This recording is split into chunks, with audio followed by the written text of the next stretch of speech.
And good morning and welcome to the Huddle, the Saturday morning Huddle. Kenny Roto alongside John Bozike. It is week number 13 of the high school football season. Also, week number 3 of the OHSAA playoffs. And John Bozike, we had 3 teams from Stark County still in the playoffs last night. Unfortunately, we're down to 1, the Massillon Tigers, and we're going to take you through all 3 of those games, what happened, how Massillon advanced, and how McKinley and East Canton, unfortunately, did not advance last night.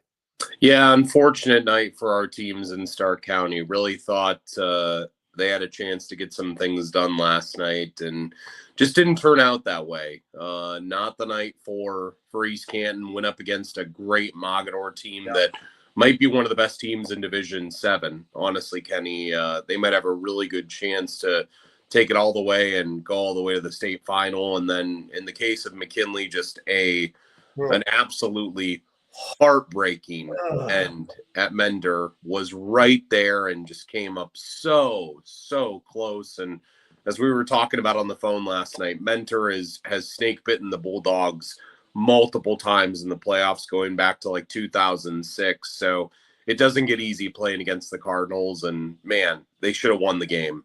Yeah, they should have. But then again, they shouldn't have, because they had too many self-inflicted wounds, too many penalties, some breakdowns.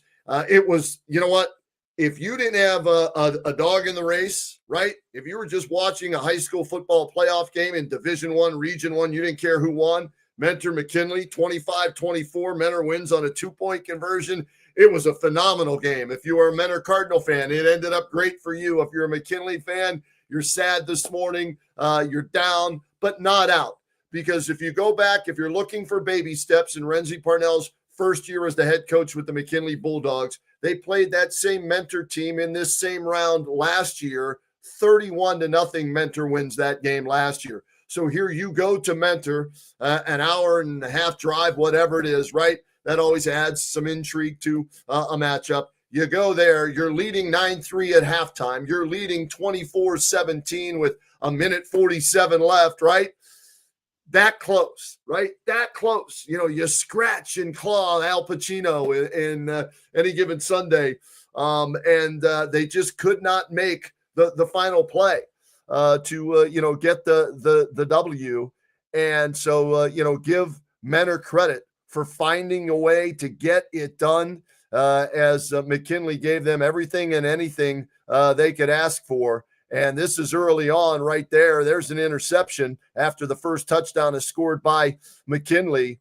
This helps set things up for the McKinley Bulldogs offensively and defensively all night long. They were outstanding. You get another interception there thrown away on the sideline. And I'm wondering, okay, is McKinley going to be able to punch it in? And right here, Kylan West almost takes it into the end zone. I believe that was right before halftime.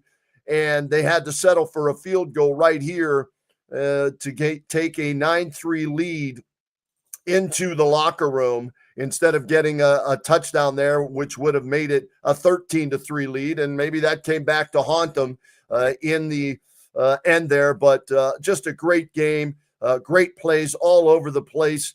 Mentor struggled, only had about 60 yards in the first half, but they came out in the third quarter and they started doing what Mentor does, and that's move the ball up and down the field and finish with plays in the end zone. And, here's a running touchdown. The ball pops out. The offensive lineman from Mentor recovers it, but they said it was a good touchdown when he broke the plane. So that gave Mentor a 10-9 lead. And here's a play where McKinley's backed up inside its own 2-yard line, and the handoff is fumbled.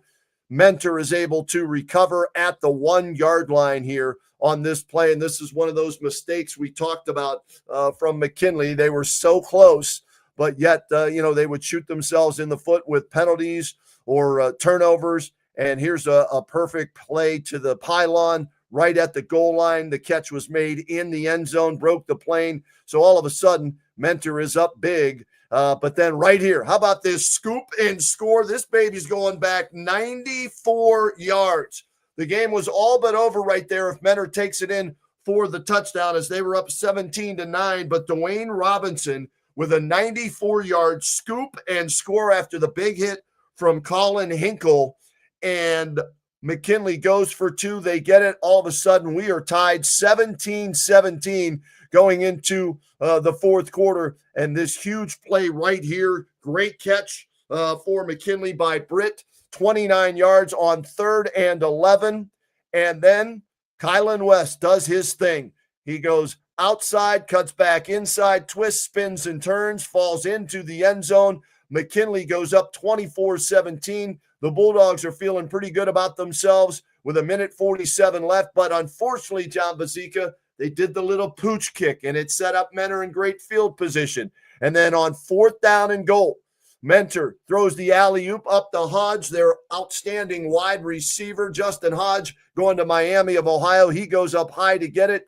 Mentor trails now 24-23 with 20 seconds left. They decide to go for two. And Mentor, Brogan Jones, the quarterback, this was his third option running the football. His first two options were to throw the football. Those were covered, but he saw it opened up, and Brogan Jones takes it into the end zone for the 2-point conversion. Mentor 25, McKinley 24, the final, an instant classic. Like I said, great win for Mentor, heartbreak for the McKinley Bulldogs.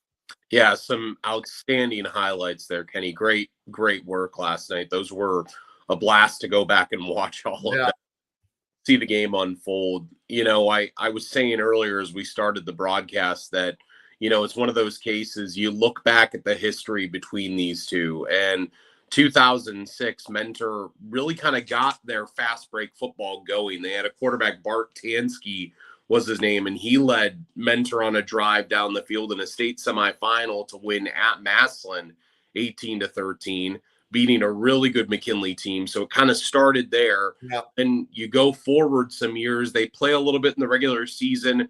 Couple years ago, Scotty Fox throws a touchdown. His time is expiring for Mentor to win 19-14. They have a history of these back and forth kind of affairs. And I don't know that anyone is going to be tougher than last night. And it was interesting listening to you guys on the radio call it, because our game finished so quickly due to the running clock.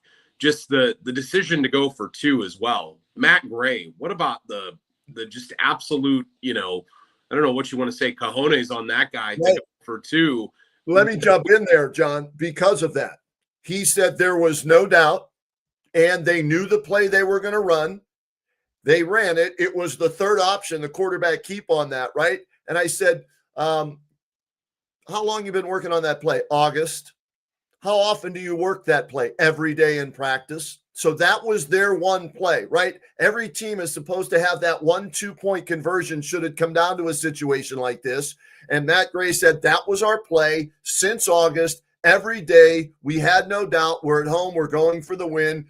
And Brogan Jones, the quarterback, again, first option is a pass. Second option is a pass. But with those receivers being, you know, running the routes that they did, that opened up the field when McKinley plays man-to-man. And if you notice, some of the McKinley players there had their back turned because they were covering, shadowing their receiver they were assigned to. Well, when you're in man-to-man, you don't see what's happening behind you if you're covering like that. And that opened it up, and he darted for the end zone, dove, got in, 2-point conversion, good, and the Mentor crowd went absolutely crazy. Well, and I heard Mark Miller say that too, because McKinley took the time out. And, you know, I mean, obviously if you're a coach, you draw up your best play. That's what you've got. You know, you've got every coach, if you ask them, they have that one play that they're like, yeah, if we run that, we'll score 9 times out of 10 on a 2-point conversion. And, you know, give Coach great credit. It's something that Coach Tribb started up there trying to build to win a state title. Yeah. And they've come so close year after year. I think they might have as many state runner-ups as anybody in the state. They've got 4 of them, John. Yeah, we looked, and they have it on their stat sheet, 4-time runners-up, 2-time Mr. Ohio football. I think it was Tansky that you said and Mitch Trubisky. Those 2 won that award as well. The only thing they haven't won is a state title, and their only loss in their last 26 games for Mentor, John, to St. Ed's last year in the playoffs. St. Ed's wins the state title. Well, guess what? They get a do-over.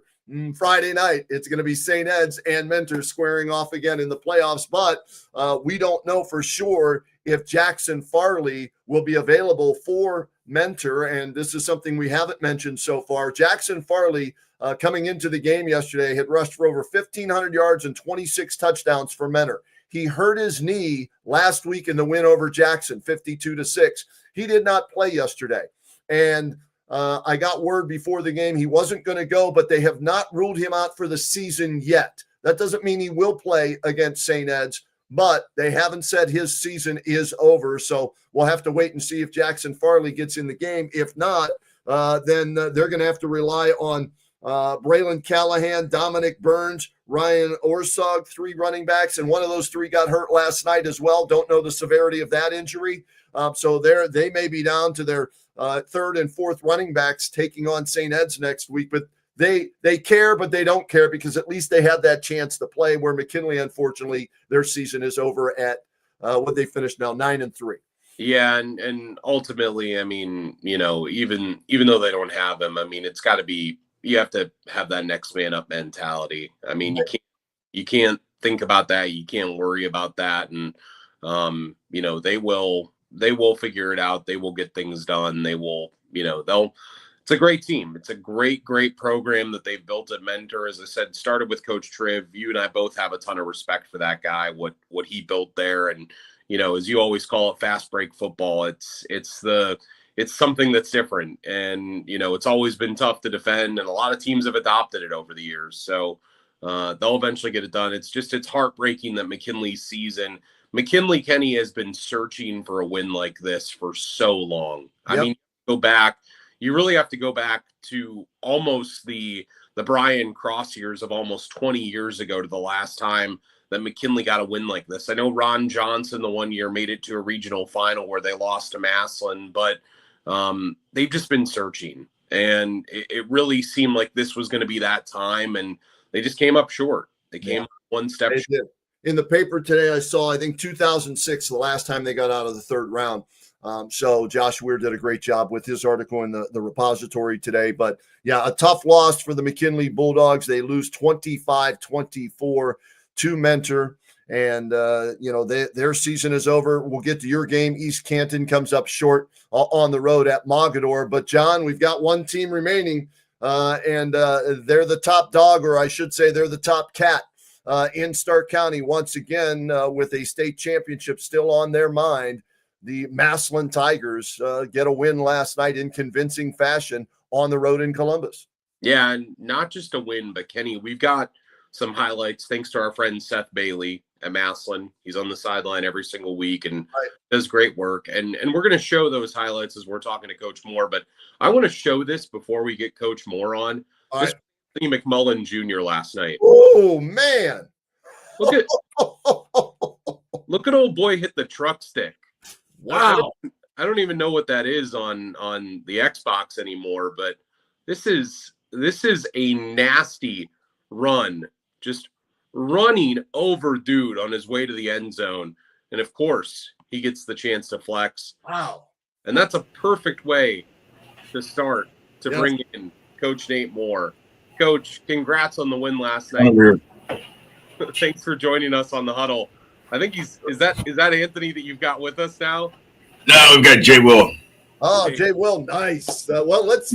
Hey, Jay Will, we're gonna show that highlight again. We want Jay Will to break this one down for us. This run last night, Jay Will. What'd you think of this one? Well, unfortunately, the defense can't really watch the offense work. But when we got to the bus and I opened Twitter and stuff like that, and I seen that video, I was pretty excited for him because that was a crazy run.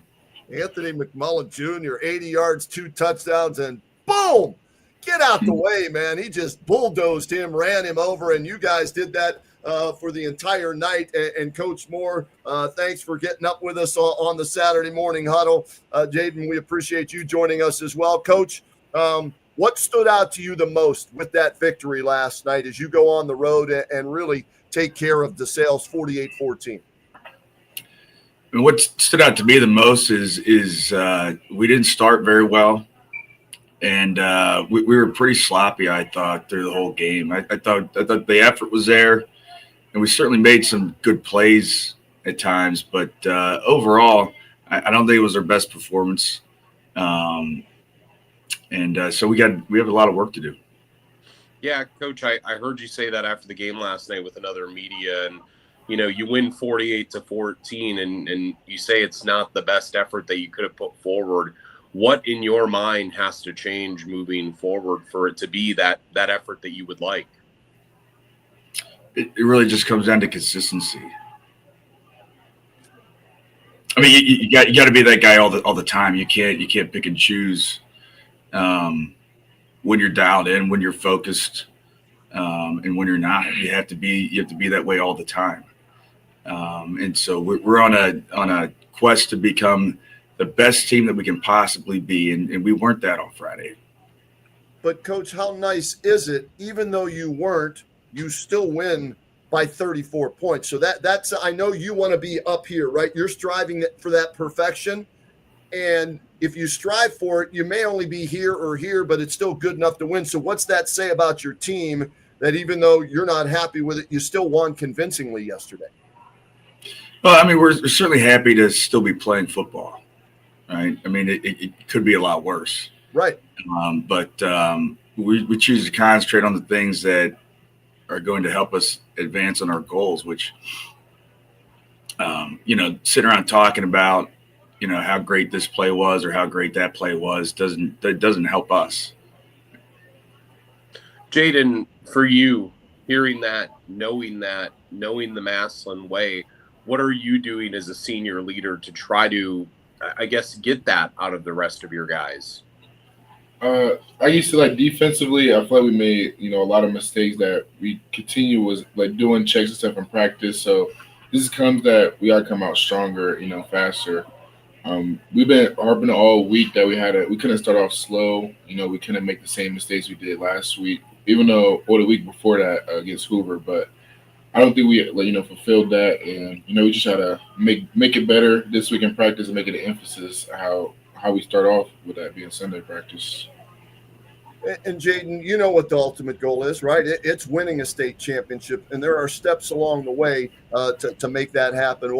How are you as the leader of that defense? My opinion, best player in Stark County. How are you doing that? Either in the locker room or maybe in practice on the field or in the game and in the huddles. Getting your teammates all on the same page.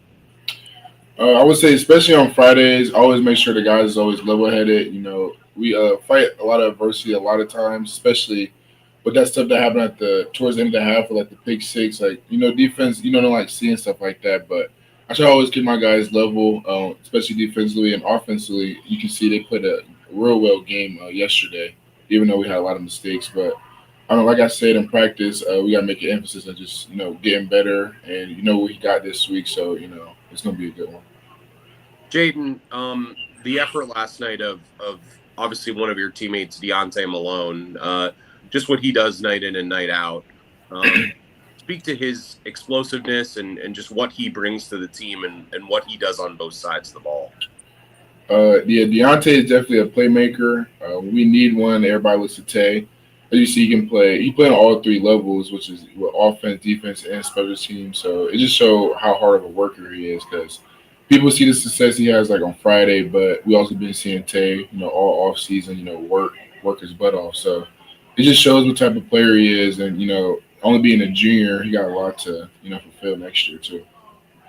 Nate, for you now moving forward, it's a rematch. We had the Mentor McKinley game, and Mentor edges out McKinley on a 2-point conversion. So they're going to face the team they lost to in the playoffs last year in St. Ed's, right? You guys get, like I say, a do-over this year as you're going to face Big Walnut. What's the approach? Do you bring up last year? Is that a motivational tool you use? Or no, this is a different team and we're only going to worry about us?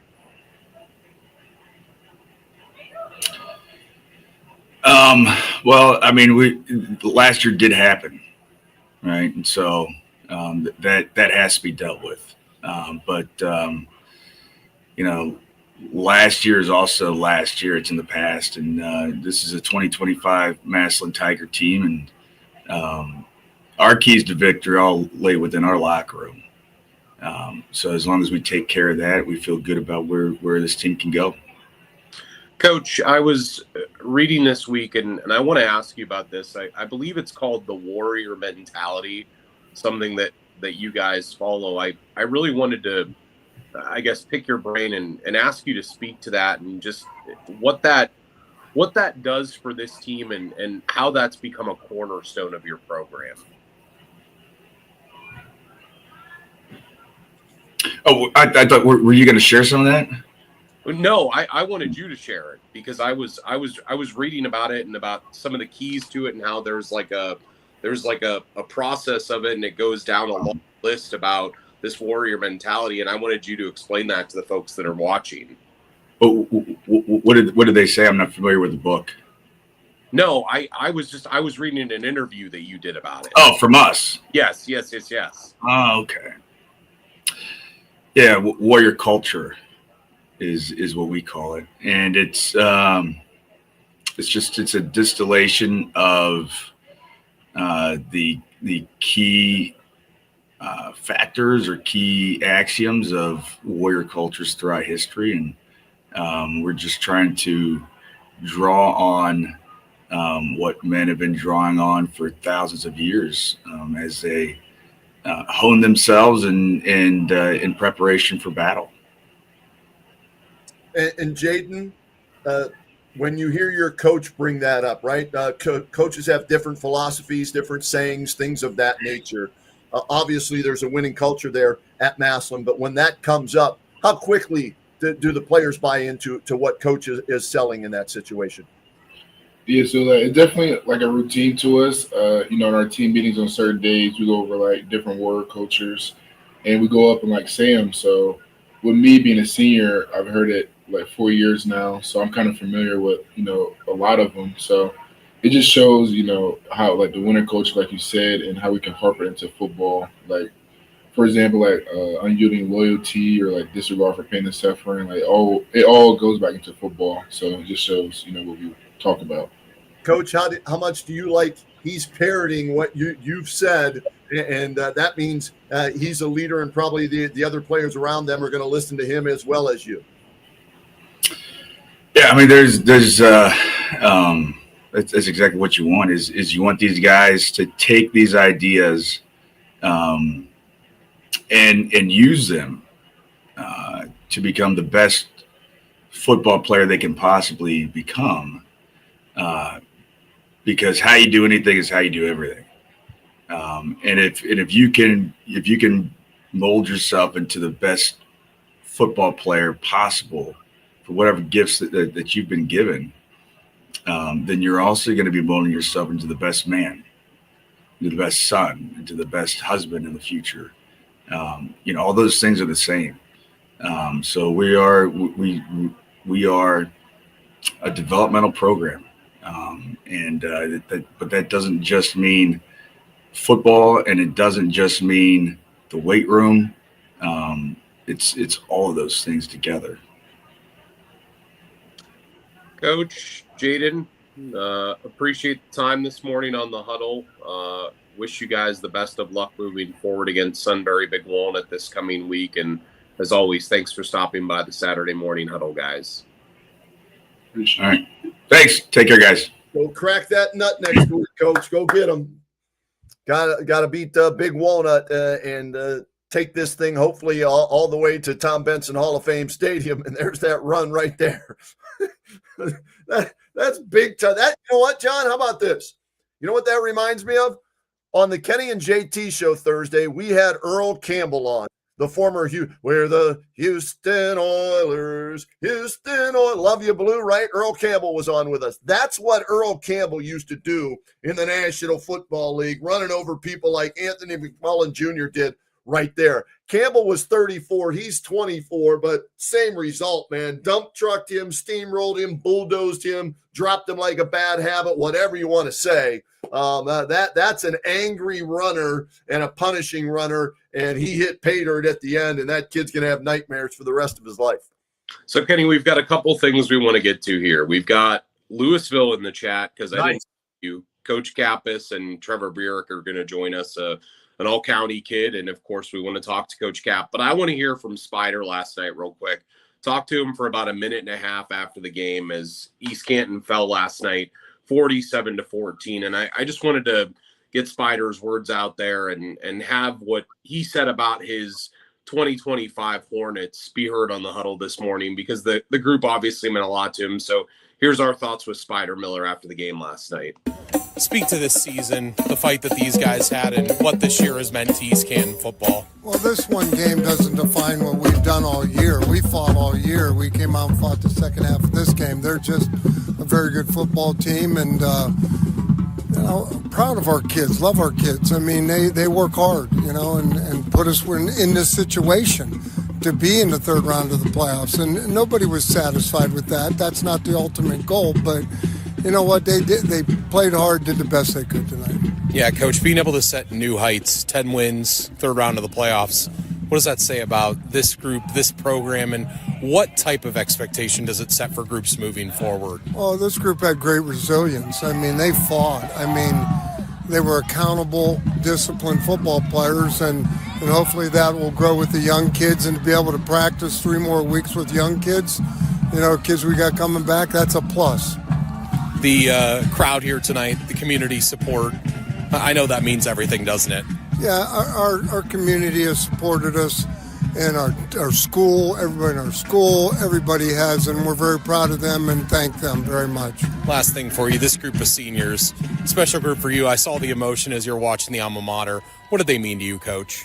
They're like my own kids, I mean, love them to death, love all of them to death, and they play hard. They gave us everything they had, and practice-wise, game-wise, and very proud of them. Coach, congrats on a great year. Thank you very much. Unfortunately for them, that season comes to an end last night. They lose 47-14 at Mogadore. But to get to 10 wins, John, third round of the playoffs, they've got some kids on the all-county team that we're going to talk about here in a little bit. Kudos to Spider Miller for the job that he did. If I had a vote, I know the coaches picked it, and we'll find out Thursday night at our banquet who our coach of the year is in Stark County. But if I had a vote, it would go to Spider Miller for the job he did this season. So a tip of the cap to Spider and the Hornets. No question. And I actually saw our next guest shaking his head in regards to that, because that's Coach Chris Kappas, who is from the Louisville Leopards, and his outstanding junior center, and Trevor Burek. Coach, thanks for stopping by the Huddle this morning. And like we said, we wanted to talk about the all-county kids. We wanted to talk about kind of years in review, because we're not really sure. This might be the last Huddle that we break of the year, but there's a chance that we might have one more next week. And thanks for stopping by this morning, you and Trevor. Yeah, thanks for having us, guys. Coach, congrats on a great year. Trevor, you as well. I want to go right to your player, Coach. Trevor, what's it mean to be on that all-county team for 2025 in Stark County? Some high praise. Oh, yeah, it's cool. I mean, it means a lot. It's all the off-season work feels good to pay off. But, I mean, I think our whole team feels like we all fell short in the playoffs, and that's what really matters to us. So, yeah, Trevor, not just you, but your other lineman. I just want to know, if you and Aiden Norris sat down, how many burgers could you guys eat in one day? Probably a lot. I know I could get probably 5. So you're not going to challenge Joey Chestnut, but you think you can eat a pretty good amount, right? Oh yeah. Coach, to have those guys on your O-line this year, both all-county, Aiden Norris, Trevor Burek, what did that mean to your team and the season that you had? Yeah, they're everything. Everything's always going to start up front. And with those two guys having really 2 years of playing varsity experience going into their junior year, they're playing like seniors, and just really leading the way, doing a great job. And they're great people too. They lead our team by serving their teammates and serving their community.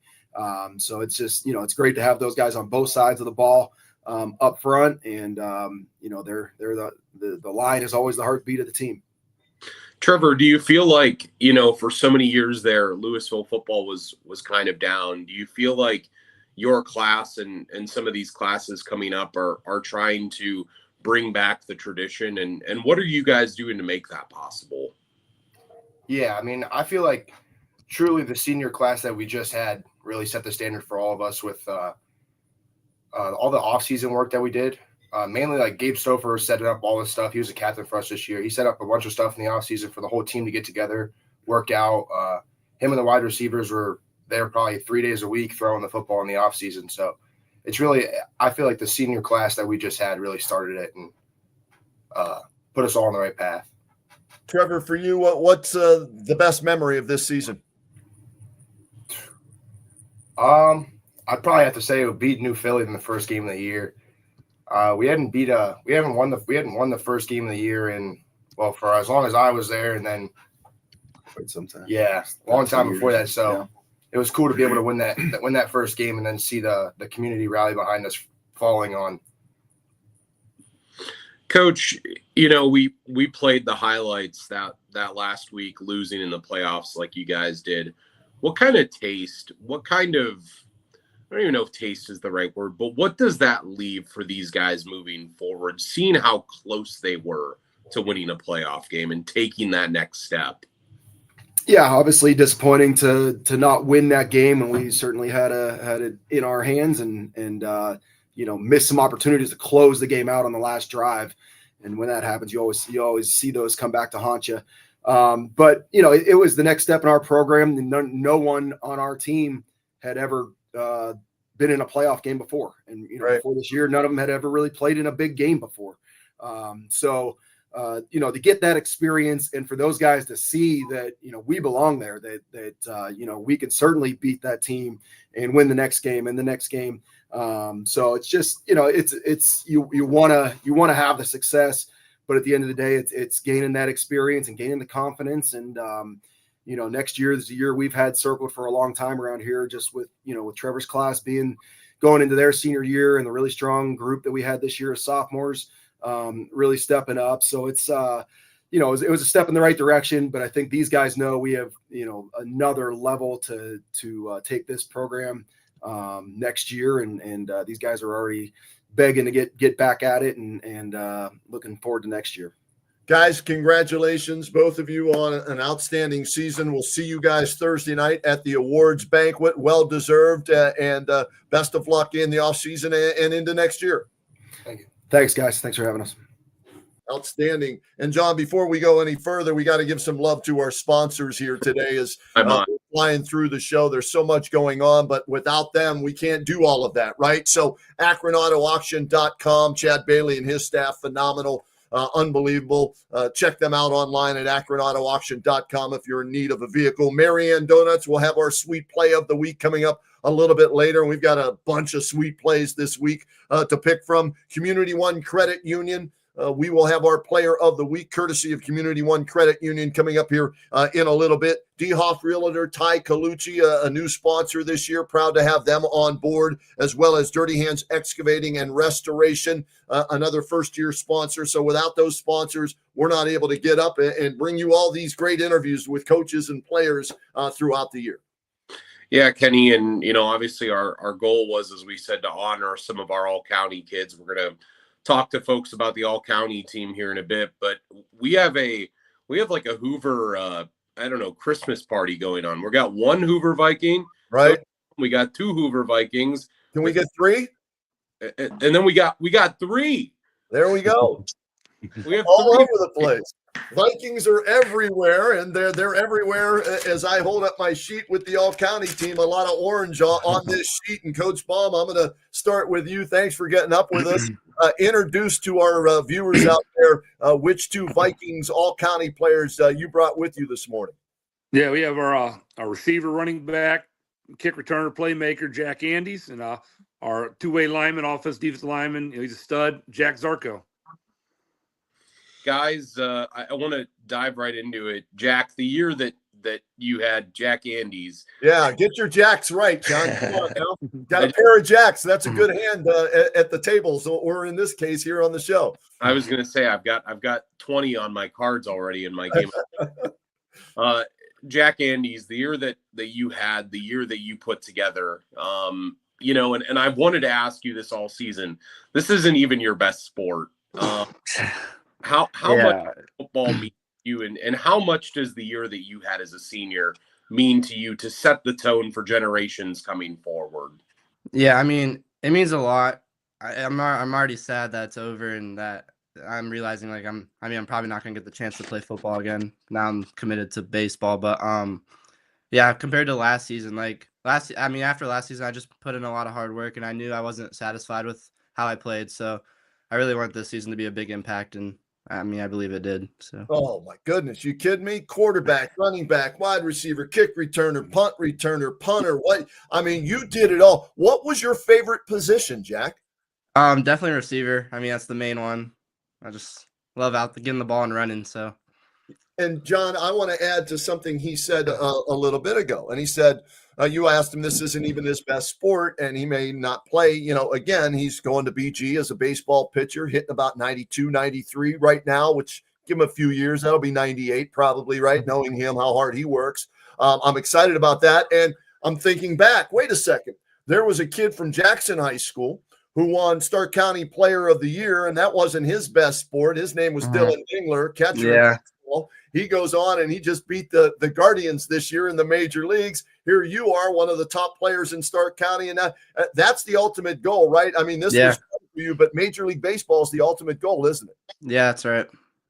So what's it going to take for you to maybe follow in the footsteps of Dylan and get to that level?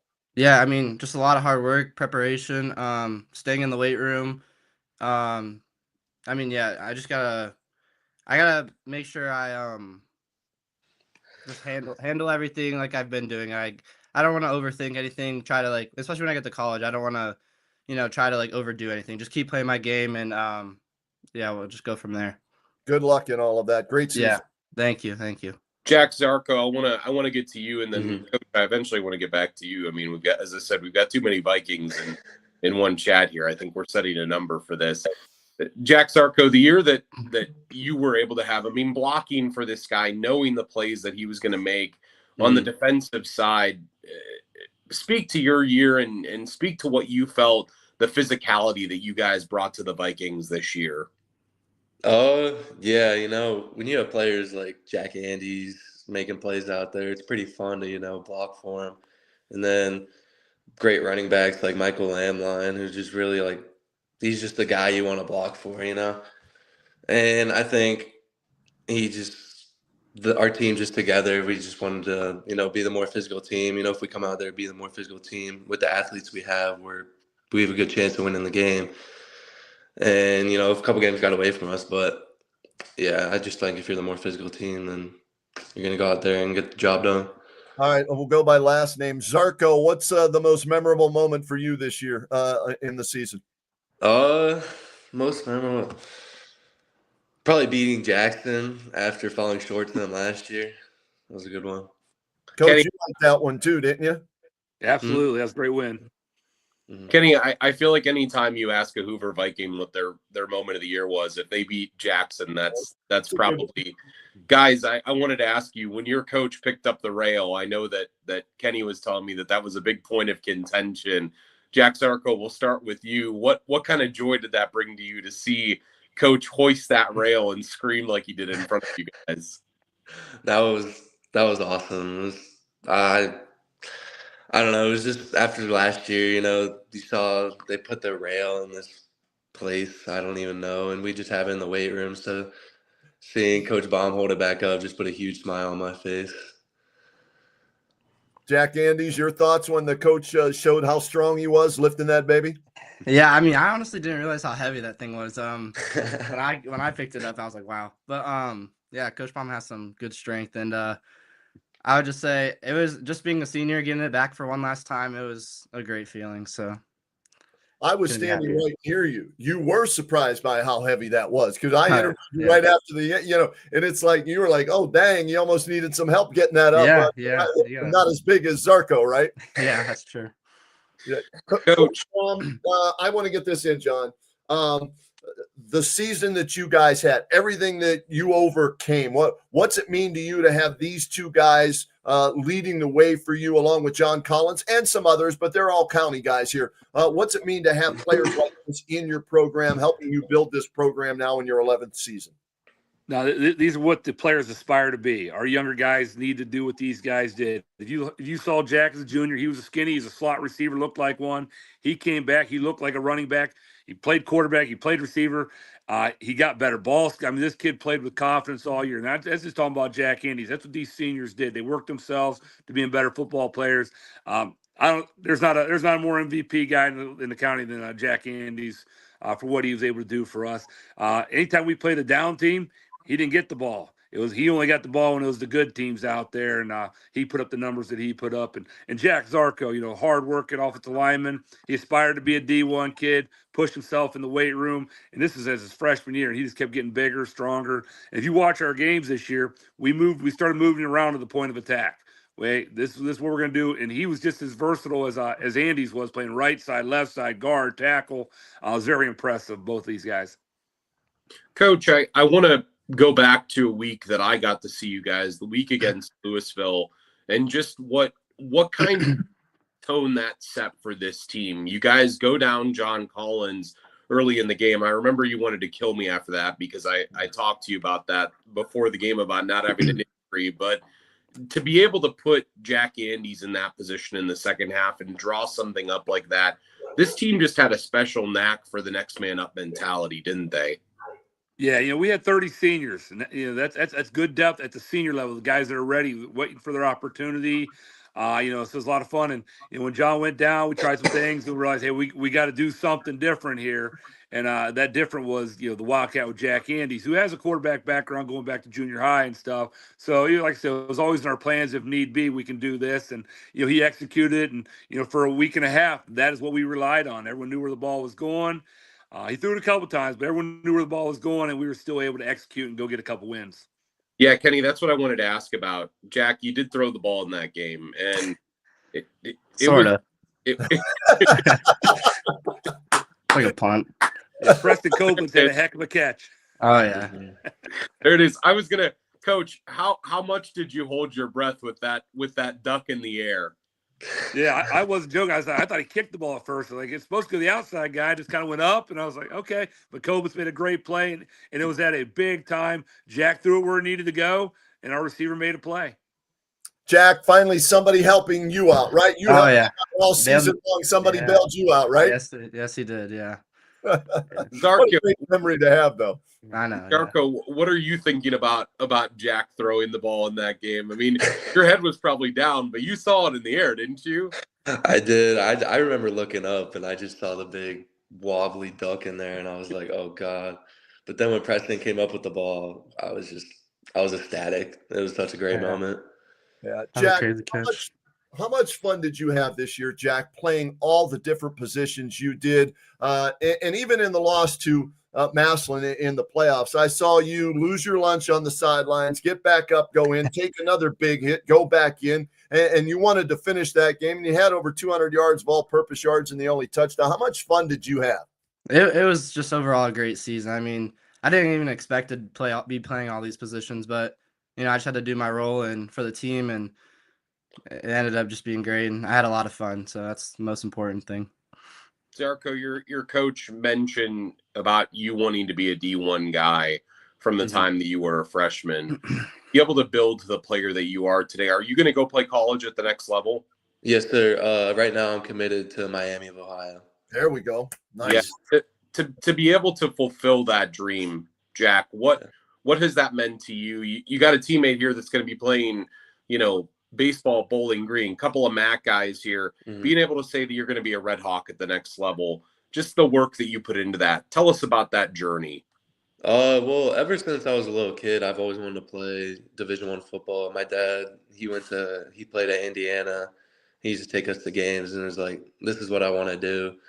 So ever since I got to high school, and I remember my sophomore year, he doesn't coach us anymore, but Coach Larry Kennard, he told me that I could easily have a chance to play at the next level.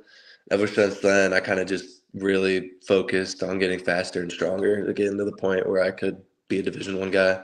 So Zarko, I want to ask you, if Coach Kennard went up against Coach Baum in a drill, who would win that drill? Come on, you can tell us because you're a senior. You're leaving. You don't have to worry about him making you work hard anymore or anything like that. Go ahead. That's a good question. I played basketball with Coach Baum this offseason. He's still pretty athletic, so I might have to take Coach Baum here.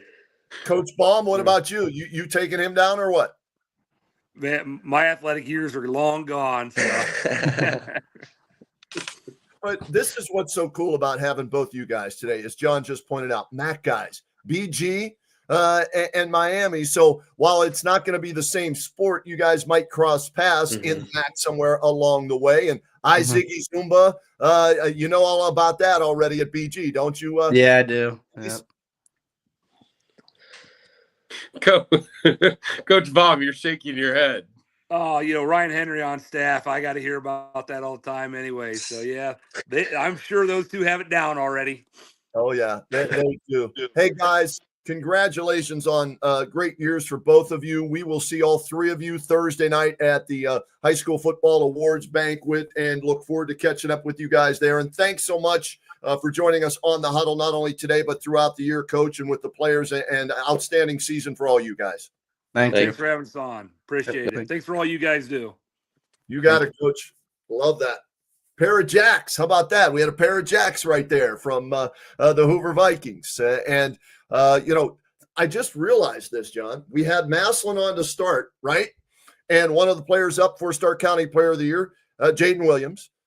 Another Stark County Player of the Year candidate, Jack Andes. And now as we bring in Tim Goodman, he's bringing with him another Stark County Player of the Year candidate in J.R. Jackson. And the guys are up this morning, and we've seen them throughout the year. We had to get them on to honor them in the way that we can on the Huddle, as J.R. Jackson with Alliance, the senior, is the all-county quarterback on the team. How's that make you feel? I mean, it's a great feeling for me for sure. Kenny, we got to give some props here to Coach Chet Harper as well, the basketball coach. He let JR out of basketball practice early here to be with us today.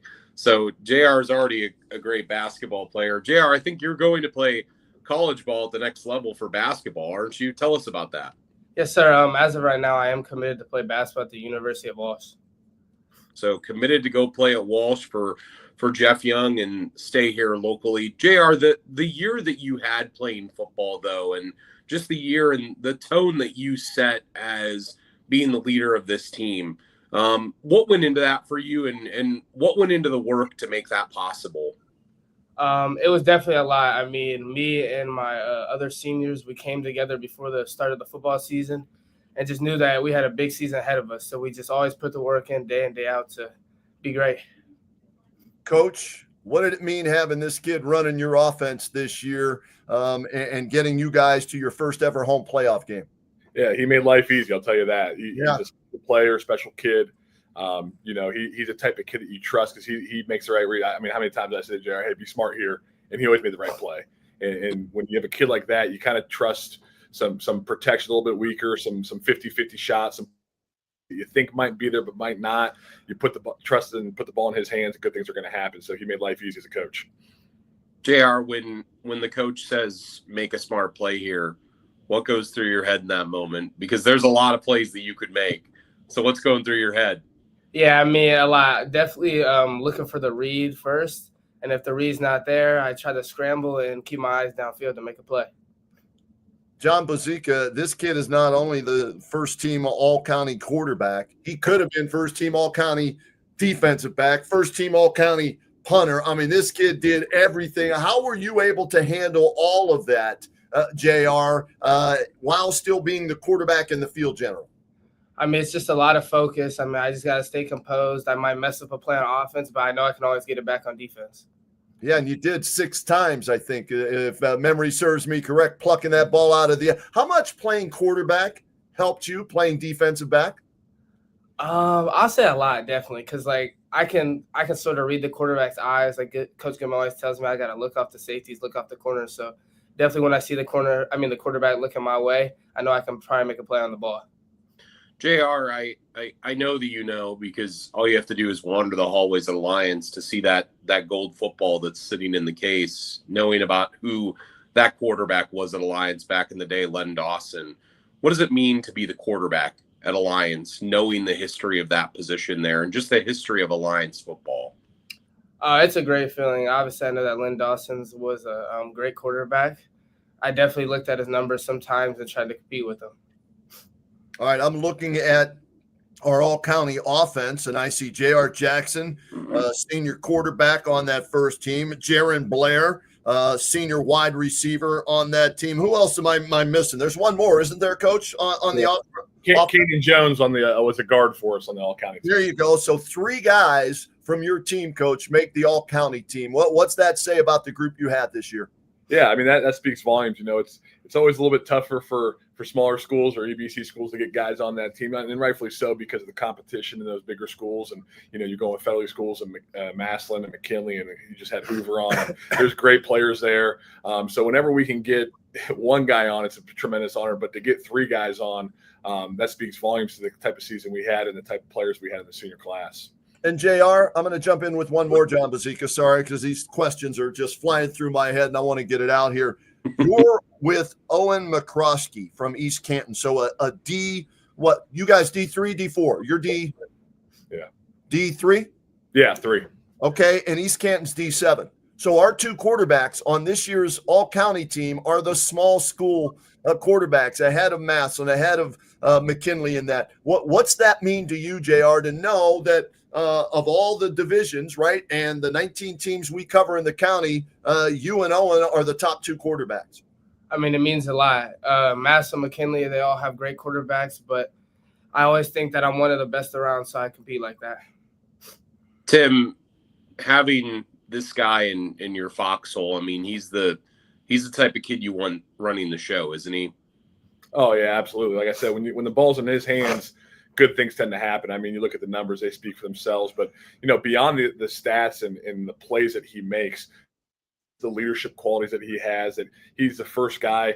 Kid drops the ball, he puts his arm around him, picks him up, says, "Hey, we're gonna get the next play." The line misses a block, he's the first guy to say, "Hey, we're cool. You got the next one." So just those little accolades that people don't see, that leadership quality. You know, all eyes go to the quarterback. I know that being a former offensive lineman, you get in that huddle, you're gonna look at your quarterback and you're feeding off his energy, and the energy that JR gave out all year was tremendous. Well, and go ahead, John. No, and Coach, I mean that shirt you're wearing, I love it. It's the 2025 playoff shirt. That, you know, what does that do then when the players that are juniors and sophomores and freshmen see you wearing that shirt and know that this guy set that tone? What does that do for the program?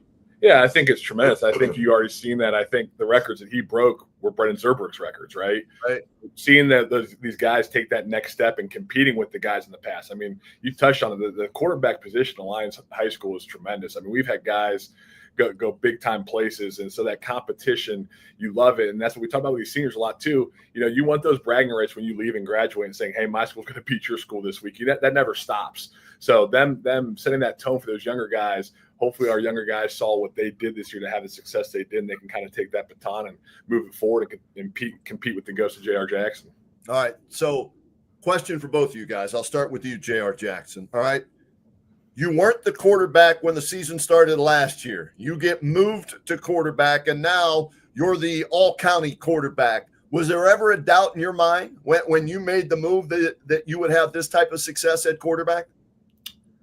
Kinda. Not. I wasn't so sure at the start, but definitely as the season went on, I did think I could have some good success at it. All right, Coach, and you look like a genius. Now, it may have taken you a little bit longer than some people wanted, but now you look like a genius by doing this. Take me through the transformation of JR at quarterback. Yeah, JR played quarterback, I mean, all the way up through. He was the quarterback of when I first got here, the 8th grade team that was really good. He was a quarterback on the freshman team. And then his sophomore year, we had Brendan. So JR's a tremendous athlete, so we put him at receiver, and he was a really good receiver. So we wanted to keep him there and get him the ball that way. You know, and then as the season unfolded, we just said, hey, you got to have your best player touching the ball every play. And so we were snapping the ball to JR. You know, his first game he went out and was tremendous. And then as each game went on, got better and better, built rapport with his receivers. And then, you know, as we went through the ups and downs of last year, coming to this year, we kind of knew we had something cooking. And we had a good summer. And then we went out that first game. And from there on, we had a really good offense thanks to JR, his line, and his receivers. JR, is there an encore performance that's going to rival football to be even better on the basketball floor? Tell us about that. I'm definitely. I mean, I had a great football season. Hopefully, it carries over to the basketball court for sure. You know who the happiest guy is, Tim Goodman? Coach Young at Walsh. Now he doesn't have to worry about whether or not he gets hurt on a Friday night, right? Yeah, absolutely. You know, that's probably always in the back of, you know, JR's mind, his parents' mind, the coach's mind. But you know, JR's a tremendous athlete. He's a smart player, and that, you know, I got asked all the time, "Are you any fear playing on both sides?" There really never was. Just because I know JR, and the type of kid he is. I know the work he puts in the offseason to make sure his body's durable. And you know, he had a great season for us. And to answer your question, he's going to have a fantastic season in basketball. Really excited to watch him play this year and the rest of those guys. EBC level player of the year right there. Was he EBC player of the year in football? No, he was not. We had some good players out here at West Branch of Salem that, you know, he you know, in my mind, he probably should have been, but you know, that's how the votes go sometimes. The numbers speak for themselves. I'll just put it at that. Because I was gonna ask guys. I mean, I don't know. It maybe has never happened. I'm sure it has at some point. But I mean, he had a real chance to be EBC player of the year in football and basketball. Like that's not very often that happens. And JR, you had a real chance to do that. Just outstanding year for you and for the Aviators this year to have a home playoff game, guys. Congrats on the great year. Thank you. Thanks, guys. Appreciate it. Yeah, use that as motivation in basketball to get it in basketball. Okay, JR? Yes, sir. All right. We'll see you guys Thursday night at the High School Football Awards banquet, guys. Congratulations. Thanks. Looking forward to it. All right. There you go.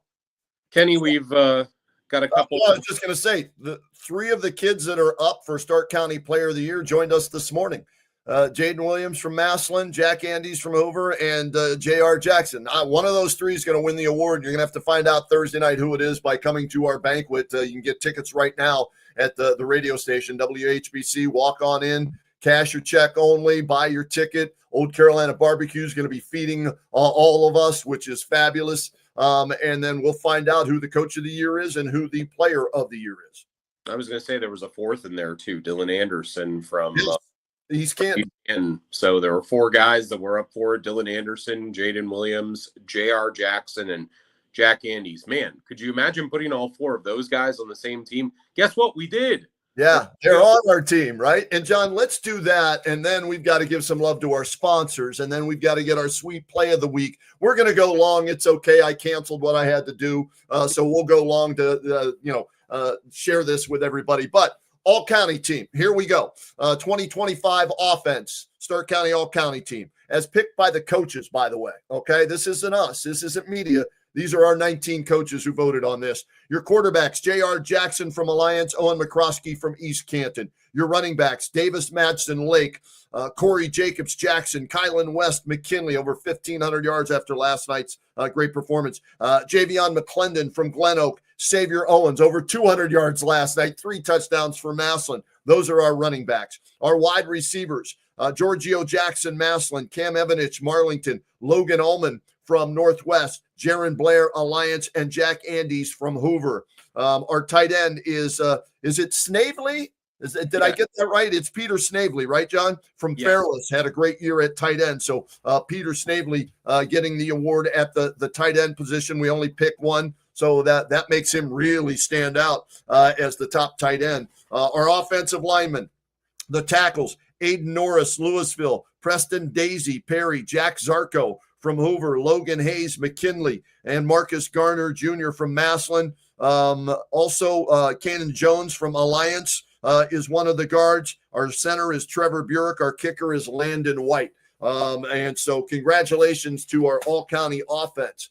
Our all-county defense, we'll start up front. The D lineman, D'Angelo Spear, Canton South.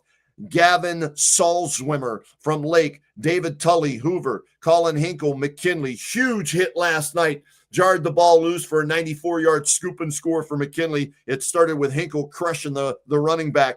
Samuel Dawsis from Massillon had a big game for them last night as well, making plays, forcing turnovers. Jaden Williams, the linebacker from Massillon, is on the all-county defense, along with other linebackers. Dylan Anderson from East Canton, Carter Lukens, Hoover, Nate Eberhard from Tuslaw, Connor Shepard from Perry, and then our defensive backs, Luke Seaman from Louisville, Shad Davis, McKinley, Cam Carl, could have been on the wide receiver side of things. He's on the defensive back side of things for Fairless. Braylon Gamble, Maslin, Aiden Stevens from East Canton, and Cooper Mazur is our punter. That's our all-county team, offense and defense, and they will all get their awards Thursday night at our banquet. It's a great team. Unbelievable group of guys there. And, it's something that truly is special each year that we get to have the coaches vote on it. For 81 years now we've been putting that together. And my favorite thing every year, Kenny, is when I'm at the banquet going through and looking at all of the names from yesteryear were on this team and looking at the program, because it makes you realize that these kids are entering a fraternity that, yes, has a lot of names in it, but to be on the team every year, it's truly an honor. And as you said, and I just really want to hit on that point for everyone watching, it's picked by the coaches. Right. The coaches pick this. They go through, they vote, they see film, they go through, they know who they want to vote for on this, and they vote and they put the team together. We have no output, no input on it at all. We just put it together and we're there and we give them food and they vote on it and they enjoy the afternoon that they're there. And it's an honor every year to be a part of that and to help them in that process of picking this team that is so important to the county. Yeah, it is. All right, John, let's go. We gotta move along, man. We got our sweet play of the week for Marianne Donuts, our Community One player of the week. Where you want to go first? Yeah, let's go to the sweet play. I got to show this one more time. This is going to be an honorable mention sweet play. But, but I mean, like, come on. Like, this is a pretty great play. I mean, how many times? I mean, look at how fired up. Look at Manny Patterson. Look at, boom, dang, just right through the heart of that defender. Just an incredible job there by young man Anthony McMullen Jr. You don't get better plays than that. So that's a runner-up. And Kenny, you do get better plays than that. It happened right here. The season was on the line. McKinley is down in this situation, John, okay? It was 14-9, I believe the score was. 17-9, okay? McKinley's down. It looks like Mentor is going to punch it in from the 2-yard line to go up by a 24-9 score. And then Colin Hinkle comes up with this hit. Watch this, right on the boom. There's the ball, pops out, bounces once, twice, and right into the hands to Dwayne Robinson. 94-yard scoop and score for the McKinley Bulldogs. That gave them new life in that game at Mentor last night. Play it again, John, because without this, we don't have the dramatic finish that we have. And unfortunately, yes, McKinley lost. But watch this, the penetration. Oh, yeah, Hinkle, he's on the all-county team for plays like that. And his teammate Robinson made sure that didn't go for naught. He grabs it, scoops, scores 94 yards instead of being down 24. I think it was 24-9 at that point. Okay, it's now, after the 2-point conversion, a 17-17 game, and it came down to the final 2 minutes where McKinley lost by 1, but this was a huge play, and it is our Marianne Donuts sweet play of the week. Hinkle with the hit, Robinson with the scoop and score. Yeah, unbelievable play there, and just an unbelievable job by the McKinley defense all year, Kenny. They came up with big plays, and they were the heart and soul so many times of that team on that side of the ball. And just the fact that comes up short for them yesterday. Yep. This is a play that they will remember for a long time. I love looking at the scoreboard in the background too. Look at them. You can see the guys celebrating into the camera that was there in the end zone. So they knew where they were on the field. Just, man, you just wish that McKinley could have pieced that together and gotten the win. And you got to show the donuts, John. Come on. It's the Marianne Donuts sweet play of the week, and it doesn't get any better than that. I mean, look at this. We've been lucky to have them on board with us for a number of years. Marianne Donuts and the Saturday morning huddle. It's the perfect combination to get caught up on all things high school football in Stark County. Grab your favorite box of Marianne Donuts, a cup of coffee, hot chocolate, then sit back and enjoy watching the Saturday morning huddle, courtesy of WHBC, to see how your high school football team did on Friday night. Marianne Donuts, high school football, WHBC, classic Canton traditions. And thank you once again to Marianne Donuts for believing in the Saturday morning huddle. Marianne Donuts, a key sponsor, couldn't do it without them, of course, and our other sponsors as well. And I know we have our player of the week from last night. I did not make a graphic for it because I didn't have a photo of Kylan West, but Kylan West, outstanding night last night, Kenny. And I wanted you to say about his night for the McKinley Bulldogs. He's a sophomore. He's just a sophomore. So he's going to get a lot more player of the years moving forward. This is not going to be his only one that he ever gets. No, this is a kid that runs hard, plays well above his age, his years, right? He had just a huge night last night, and he was one of the reasons McKinley was in line to win that game last night. But unfortunately, they lose 25-24, but not because of Kylan West. He had a big 13-yard touchdown run, John, late in the game that put them up 24-17. And when you look at his numbers, I want to say right around 200 yards he finished with last night. And he also, John, went over 1,500 yards for the season. So, yes, our Community One player of the week is indeed Kylan West for the job he did last night in getting McKinley close to their victory there at Mentor. And when it comes to money, Community One Credit Union is always on your team. They've got the plays that make life easier, from loans to checking, online banking and mobile services to youth accounts, everything in between. Community One Credit Union, where community comes first always. Membership open to everyone in Stark County. And our Community One Credit Union player of the week, Kylan West from McKinley last night in that tough loss to Mentor 25-24. And again, he is on the all-county team. Yes, he is. He made the team as a sophomore and just speaks to the year that he's had. And I do want to give him some props. And I did find this, Kenny. Just give me a second here to load this up. But I did find a highlight of him from earlier this year. This was a touchdown of his against Green earlier this year, I believe, that he had, that he ran on. I believe he runs the ball here. Look at that. Hits the hole, takes the hit, goes into the end zone.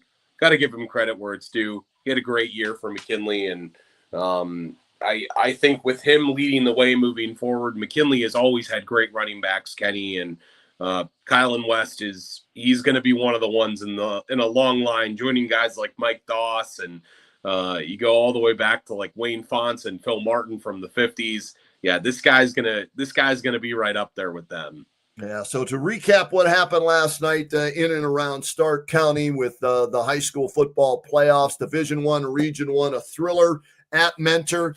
The Cardinals score with 20 seconds left in the game on a fourth down play to come to within one, and then they decide we're going for two. They convert the two-point conversion. Mentor beats McKinley 25-24. McKinley's season ends at 9-3. Mentor now moves on to take on St. Ed's in the D1 playoffs. In D2, all Massillon last night. Columbus DeSales, their quarterback, RJ Day, the son of Ryan Day. He had his, moment in the sun, if you will, or in the fog last week when they scored late in the game to win their game to take on Massillon. But this was all Massillon. Xavier Owens, have yourself a night, kid. 215 yards, 3 touchdowns. He did that in 3 quarters of play. Massillon beats DeSales 48-14. Anthony McMullen with 2 touchdown runs and 80 yards. We told you about Xavier Owens, 3 touchdown runs. Deontay Malone with a kickoff return for a touchdown. Of course, he had the punt return against McKinley a couple of weeks ago.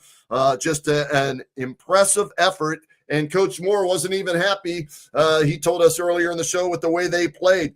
So they think they can play better, and they're going to have to against Big Walnut this week, because if you remember last year, John, Big Walnut 14, Massillon 7, 96-yard kickoff return given up by Massillon, 17 penalties for 175 yards by Massillon last year in that loss in the playoffs. So they'll have a little bit of revenge on their mind, and they're going to have to clean that up to beat Big Walnut.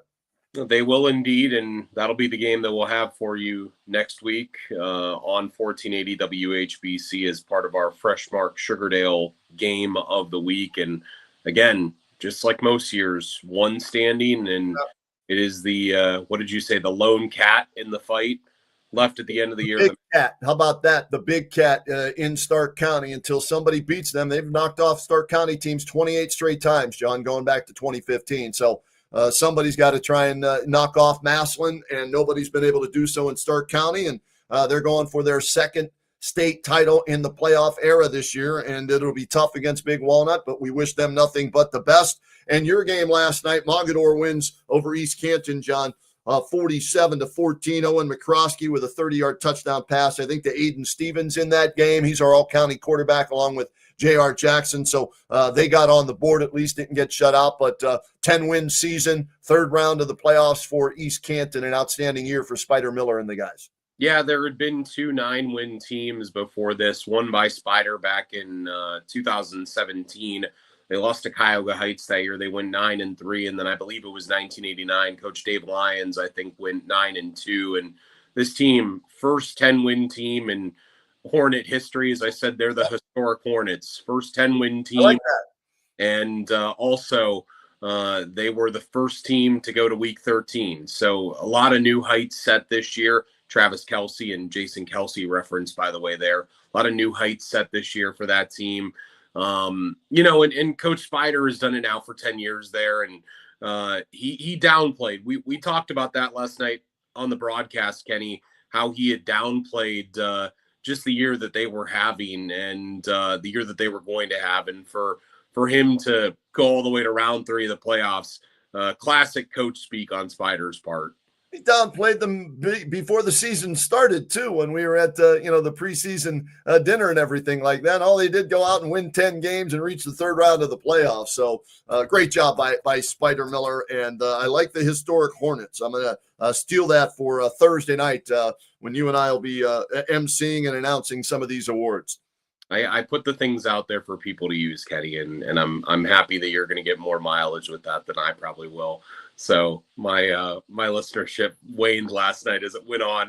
Well, I'm writing all this down, so I have stuff for Thursday, man. But outstanding year, John. We got to give more love to our sponsors again here on the Saturday Morning Huddle. Let me start before you put any graphics up. Let me start with Brian Bailey, Old Carolina Barbecue. All right, because throughout the season, our player of the game is sponsored by Old Carolina Barbecue. So the kids that win player of the game for all the games we do, they get a gift card to go eat at Old Carolina Barbecue. And oh yeah, the food we're going to have Thursday night at our high school football awards banquet, Brian Bailey and Old Carolina Barbecue going to be serving up about 300 people on Thursday night at St. Hieronymus. If you want to be one of those 300 people, go to WHBC right now. Well, not right now. We're closed. Monday and get your ticket. $30. Check or cash, get your ticket, be there, find out who the coach of the year is, player of the year is, and you will be well fed from Old Carolina Barbecue. So thank you, Brian Bailey. And then the other sponsors that make the Saturday Morning Huddle possible. Akron Auto Auction. Check them out online at akronautoauction.com. Chad Bailey and his staff, phenomenal. I was just there on Tuesday, took in my second auction. Next time I go, I might be bidding on some cars, and you can do that as well. So go to akronautoauction.com. Mary Ann Donuts, thank you. Sponsor of our Sweet Play of the Week, Mary Ann Donuts. Every year we've done this. They've been a part of it. And you can't go wrong with Mary Ann Donuts, whether it's in the morning, the afternoon, late at night, at a high school football game. Fall means football. Also, fall means Mary Ann Donuts, but you can eat them in the spring, the summer, the winter too. Go get your coffee. Go get your donuts at Mary Ann Donuts. So thank you to Mary Ann Donuts. Community One Credit Union, they sponsor our Player of the Week, and we're proud to have them on board with us, and we can't thank them enough for what they do. Community One Credit Union, where community comes first. Membership is open to everybody in Stark County. So thank you to Community One. And then, John, we've got 2 new sponsors that came on board with us, DeHoff Realtor and Dirty Hands Excavating. Yeah, DeHoff Realtor, Ty Colucci, thanks to them all year for being a sponsor and being part of this and helping to keep the huddle going every single week. We couldn't do without Ty and the folks over at DeHoff. And then, of course, Dirty Hands Excavating and Restoration, LLC. Great year that their son had. Cam Carl, as we said, he is on the team as an all-county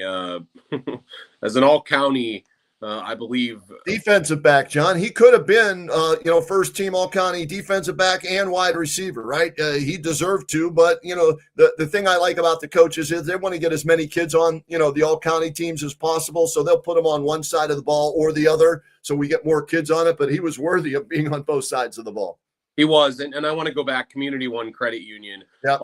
Here, they've been sponsoring our Players of the Week. Of course, you go back to week one, Connor Shepard was it, and then even just a couple weeks ago with John Collins, the quarterback at Hoover being it, and of course this week, Kylan West being the player of the year. And we've got all those graphics, and if you want to see them all, we've shared them on our Facebook page at 1480 WHBC of who our players of the year have been, and we're going to make the week, John, not player of the year, players of the week. Players of the week, very good. I've got a lot going on. If you could see my jerry-rigged setup this morning, they'd understand why my brain is not functioning that well sometimes.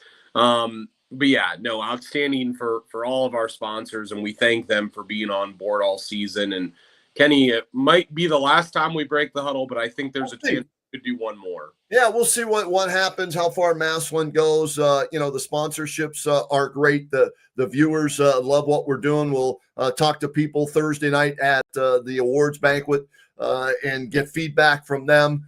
We hope you've enjoyed the huddle all year long. We enjoy getting up with you and trying to highlight as many coaches and players and teams as we possibly can. That's what this is all about. That's why we do it. And it's been a lot of fun this year. And one team's left in Stark County. It's the Massillon Tigers, Friday night, 7 o'clock, 1480 WHBC, as well as Mix 94.1. And they'll try and dump truck big one. They'll try and crack that big nut, that big walnut, this Friday night and advance further into the OHSAA playoffs. Thanks to our guy Seth Bailey again for that great video. Yes, Seth, thank you. Messaged him last night, and he was very helpful in that. And thanks to all the folks that have contributed video throughout this year. Kenny, end of the road today. Buckeyes play tonight if you want to catch them against UCLA. And, of course, the Browns have the late game tomorrow at 4:15 against the Baltimore Ravens. So if you want to catch either of those, you can on 1480. And, of course, as Kenny said, Monday you guys will be doing your show live from the Croissant Center ahead of the basketball coaches. Yeah. So we're getting ready. You and Dan Belford going to MC that, as I had a prior commitment already lined up. So you guys will take it through all the coaches. Second year now that we'll have done that. Looking forward to it. So how about this? Here's the setup. So last night, high school football playoffs, Friday, right, on WHBC, WHBCsports.com, and Mix 94.1. Saturday morning huddle, you and I, right? We've got the Buckeyes tonight, 7:30 kickoff, 6 o'clock pregame on WHBC. Tomorrow, the Browns, 4:25 kickoff. Somewhere around 3 o'clock, is the pregame show. Come join me at Jersey's on Fulton with the Stark County Browns backers. Monday, we've got the high school banquet, high school basketball dinner with the coaches to tip off their season. Thursday night, high school football awards banquet at the Croissant Center at St. Hieronymus. Monday, Thursday, we're there. Friday, wherever Massillon's playing, we've got the high school football. So we're a little bit busy this time of the year, but it's a labor of love and it's our passion. So we hope you're enjoying our coverage on the different platforms that we provide. We'll break the huddle for the day. Kenny, great job as always this morning. Thanks to all the coaches and folks that joined us, and thanks to all of the viewers out there who checked out the Saturday morning huddle.